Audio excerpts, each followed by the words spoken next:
3, 2, 1, buka bukumu, kita bertemu di T-Edu. Salam jumpa kawan-kawan sekalian, kita ketemu lagi dalam podcast T-Education. Edisi kali ini kita di dalam mobil, sehingga mohon izin untuk saya lepas maskernya agar suaranya bisa terdengar dengan baik. Jadi lepas masker hanya untuk bertujuan podcast ini, untuk di kebiasaan sehari-hari kita harus tetap menggunakan masker agar kita terhindar dari virus yang semakin hari informasinya semakin meluas, kawan-kawan sekalian. Baik, kawan-kawan sekalian, Surabaya pada beberapa pekan terakhir sedang menunjukkan kondisi yang cukup sejuk dibandingkan dengan hari-hari biasanya, sehingga karena cuaca yang lumayan sejuk ini, kita akan membahas topik yang sedikit hangat dan kontroversial tentunya. Apa yang akan kita bahas hari ini yaitu terkait dengan kedudukan KPK, Komisi Pemberantasan Korupsi, di dalam kerangka sistem peradilan pidana di Indonesia. Sebelumnya saya ucapkan terima kasih buat kawan-kawan sekalian yang telah mensubscribe channel ini.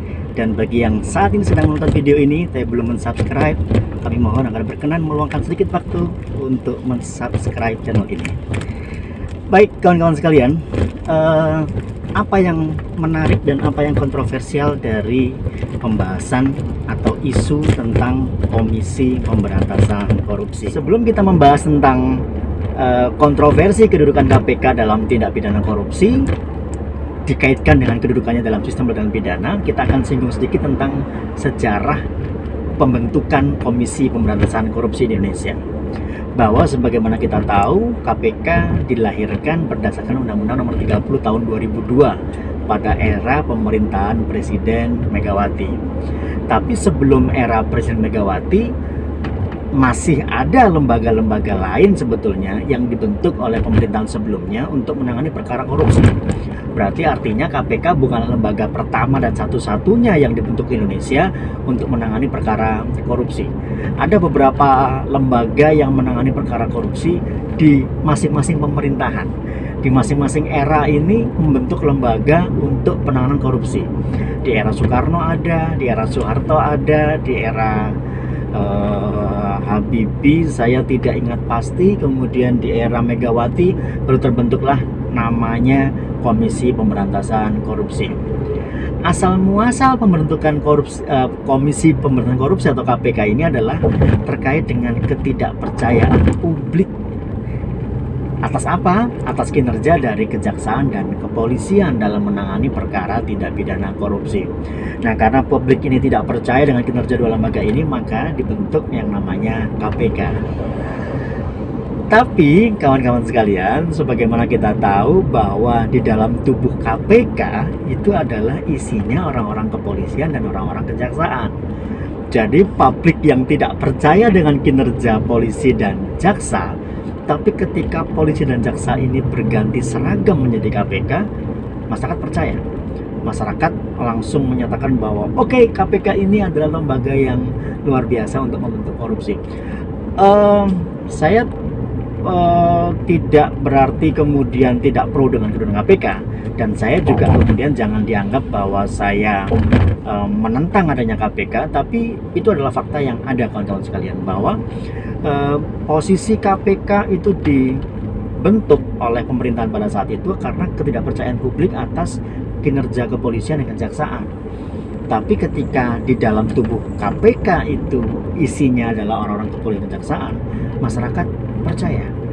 Jadi apakah ini karena faktor kemasannya saja atau karena memang kinerja KPK yang jelas terasa perbedaannya dengan kinerja kepolisian dibandingkan dengan kejaksaan di era sebelum ada KPK? Data saja mengatakan seperti ini, kawan-kawan sekalian, bahwa indeks persepsi korupsi Indonesia sebelum adanya KPK dan setelah adanya KPK jelas mengalami peningkatan yang secara signifikan terus meningkat. Jadi peringkat Indonesia di dalam Corruption Perception Index yang diterbitkan oleh Transparansi Internasional, kita terus mengalami peningkatan secara signifikan walaupun tidak secara cepat meningkatnya. Jadi dalam waktu kurang lebih 20 tahun setelah adanya KPK, kita meningkat kurang lebih 20 poin juga. Jadi artinya selama 1 tahun per tahun kita mengalami koreksi atau perbaikan peringkat atau perbaikan poin anti korupsi kita meningkat 1 poin, 1 poin, 1 poin, sampai kemudian saat ini kita ada di peringkat 85 dunia kalau tidak salah ingat, dengan poin 40 pada hari ini. Negara terbersih adalah Selandia Baru dan Denmark dengan poin 88. Nah, ini yang kemudian membuat kita ada gagasan bahwa KPK memang perlu ada di Indonesia sampai dengan hari ini, karena kinerja dan tolak ukur yang dihasilkan dengan adanya KPK itu jelas, kawan-kawan sekalian. Tapi, nah, kita membahas tentang permasalahan kita hari ini. Tapi dengan adanya KPK dalam kondisi yang saat ini, dengan kedudukan seperti yang ada saat ini, itu menimbulkan beberapa permasalahan dalam kajian sistem peradilan pidana, kawan-kawan sekalian. Nah, permasalahan apa yang dimaksud?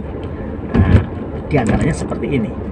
Baik, kawan-kawan sekalian, terkait dengan apa hal yang kontroversi atau apa yang menjadi permasalahan terkait dengan kedudukan KPK dikaitkan dengan SPP atau Sistem Peradilan Pidana di Indonesia, setidaknya ada 2 hal yang dalam hal ini menurut saya itu patut kita diskusikan bersama.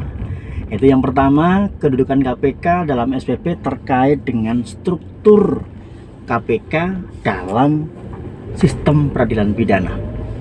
Itu yang pertama. Yang kedua yaitu keberadaan KPK dalam artian kewenangan yang dimilikinya menurut kajian sistem peradilan pidana di Indonesia. Yang pertama terlebih dahulu, kawan-kawan sekalian, terkait dengan kedudukan KPK di dalam struktur sistem peradilan pidana di Indonesia. Bahwa sebagaimana kita tahu, jika kita belajar sistem peradilan pidana, maka kita akan mengetahui bahwa sistem peradilan pidana adalah ilmu yang mempelajari tentang hubungan antara komponen dalam sistem peradilan pidana di Indonesia. Komponen apa yang dimaksud? Di dalam SPP ada 2 macam komponen, yaitu yang pertama komponen lembaga, yaitu yang kedua komponen proses dalam perkara pidana. Lembaga apakah yang dimaksud dalam SPP ini? Bahwa lembaga ini adalah lembaga yang terkait dengan proses penyelesaian perkara pidana.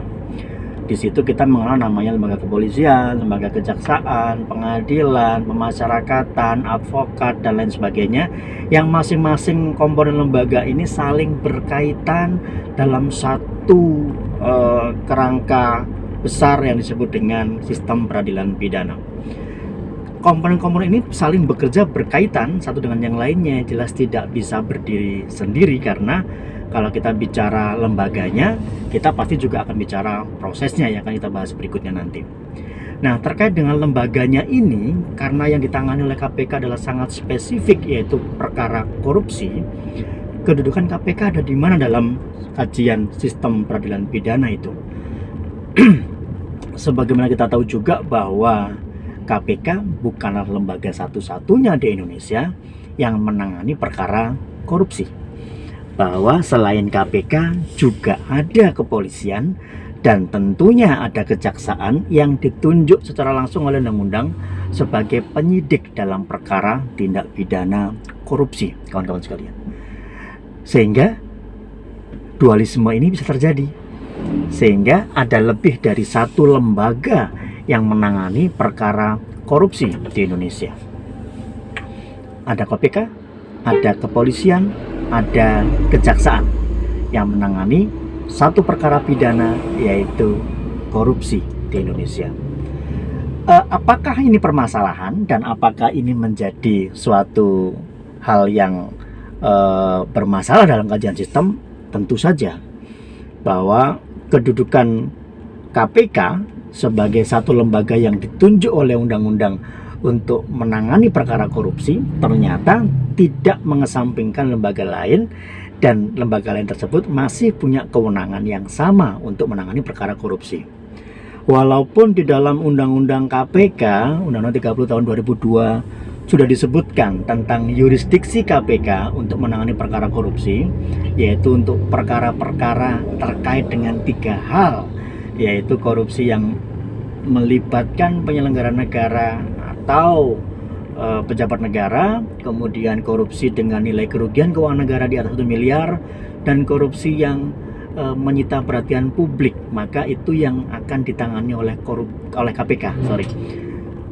Berarti dengan demikian korupsi yang kecil dalam tanda kutip atau korupsi yang tidak menimbulkan kerugian keuangan negara dan tidak menyita perhatian publik dapat ditangani oleh lembaga lain di luar KPK. Dalam hal ini bisa kepolisian, bisa kejaksaan. Tapi terdapat juga klausul bahwa KPK juga punya kewenangan. Kewenangan untuk apa? Kewenangan untuk mengambil alih perkara-perkara yang sudah ditangani oleh kepolisian dan kejaksaan. Artinya adalah seolah-olah kedudukan KPK di Indonesia itu sebagai lembaga yang memiliki kedudukan lebih tinggi dibandingkan dengan lembaga-lembaga lainnya untuk menangani perkara korupsi. Kenapa tidak sekalian seluruh perkara korupsi ditangani oleh KPK? Selesai. Berapapun jumlah kerugian keuangan negaranya, siapapun pelakunya, setiap perkara korupsi wajib ditangani oleh KPK. Titik.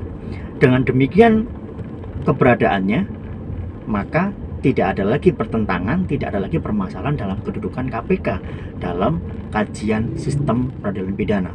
Kita tidak lagi ngomong tentang kepolisian, kejaksaan, pengadilan, advokat, lapas dan sebagainya, tapi kita ngomong tentang KPK dalam suatu sistem peradilan pidana untuk perkara korupsi, sehingga selesai. Tapi ketika masih ada lembaga lain yang punya kewenangan yang sama dengan KPK menangani perkara korupsi juga, nah maka ada lebih dari satu lembaga dalam kajian sistem peradilan pidana. Dengan demikian permasalahan muncul, kawan-kawan sekalian.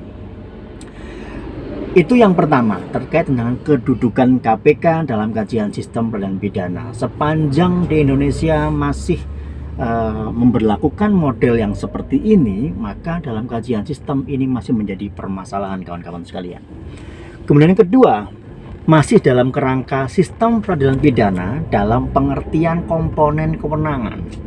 Sekarang kita tahu bahwa komponen lembaga yang saya sebutkan di depan tadi, kepolisian, kejaksaan, dan lain sebagainya, itu memiliki kewenangan masing-masing. Kepolisian memiliki kewenangan penyidikan, kejaksaan punya kewenangan penuntutan, pengadilan punya kewenangan mengadili perkara, kemudian lapas memiliki kewenangan untuk membina warga binaan pemasyarakatan, dan lain sebagainya. Lalu bagaimana dengan kewenangan KPK dalam hal pemberantasan tindak pidana korupsi? Ternyata KPK punya kewenangan lebih dari satu, kawan-kawan sekalian. Kewenangan yang dimiliki yaitu KPK punya kewenangan untuk melakukan penyelidikan, penyidikan, dan penuntutan dalam perkara tindak pidana korupsi. Ini yang kemudian oleh masing-masing lembaga yang punya kewenangan serupa. Dalam hal ini, dalam hal penyidikan misalnya, ada 2 lembaga yang sudah punya kewenangan untuk penyidikan perkara korupsi, yaitu kepolisian dan kejaksaan, ditambah dengan 1 KPK. Secara sistem ini tidak baik. Secara sistem ini bermasalah karena ada lebih dari 1 lembaga untuk menangani 1 perkara yang sama dengan batasan penanganan perkara yang tidak tegas. Kepolisian dan kejaksaan saja misalnya, sampai di mana batas-batas bahwa perkara korupsi tertentu ditangani oleh kepolisian dan perkara korupsi jenis yang mana yang ditangani oleh kejaksaan. Ini saja masih belum jelas, ditambah dengan 1 lembaga lain yaitu namanya KPK. Sepanjang tidak diatur dengan sangat detail dan sangat jelas, maka ini akan menimbulkan potensi permasalahan dalam kajian sistem peradilan pidana, kawan-kawan sekalian. Itu yang pertama. Kemudian yang kedua, dalam fungsi penuntutan, kita tahu persis bahwa dalam teori tentang sistem peradilan pidana dalam hukum acara pidana bahwa penuntutan merupakan dominus litis dari kejaksaan. Apa makna dominus litis ini? Dominus litis diterjemahkan sebagai kewenangan mutlak yang dimiliki oleh kejaksaan untuk melakukan penuntutan. Sehingga seharusnya tidak ada lembaga lain di luar kejaksaan yang berwenang melakukan penuntutan untuk perkara pidana. Tapi dalam perkara pidana KPK punya kewenangan untuk melakukan penuntutan. Walaupun siapa KPK yang melakukan penuntutan itu, ternyata yang melakukan adalah kejaksaan yang bertugas di KPK. Tapi apakah ini kemudian disamaartikan dengan Dominus Litis KPK, Dominus Litis kejaksaan, ataukah ini merupakan pertentangan dari makna Dominus Litis di dalam tubuh kejaksaan? Bahwa kejaksaan bukan lagi sebagai lembaga tunggal untuk menuntut perkara, tapi ada lembaga lain yang punya kewenangan yang sama untuk melakukan penuntutan, dalam hal ini yaitu adalah Komisi Pemberantasan Korupsi. Jika kita bertanya ke masing-masing korps, baik penyidik kepolisian maupun penuntut umum kejaksaan, maka masing-masing akan punya legal standing yang berbeda-beda, bahwa masing-masing akan mengklaim bahwa itu adalah kewenangan kami, lembaga kami, bukan kewenangan lembaga lain, dalam hal ini adalah KPK. Tapi dalam kajian kerangka sistem peradilan pidana, kami akademisi membenarkan hal tersebut karena ini merupakan ketidaksinkronan secara struktural dalam kajian sistem peradilan pidana, sehingga sepanjang, saya ulang lagi, sepanjang masih ada dualisme dalam hal penanganan perkara korupsi di Indonesia, maka kedudukan KPK masih bermasalah dalam kerangka sistem peradilan pidana.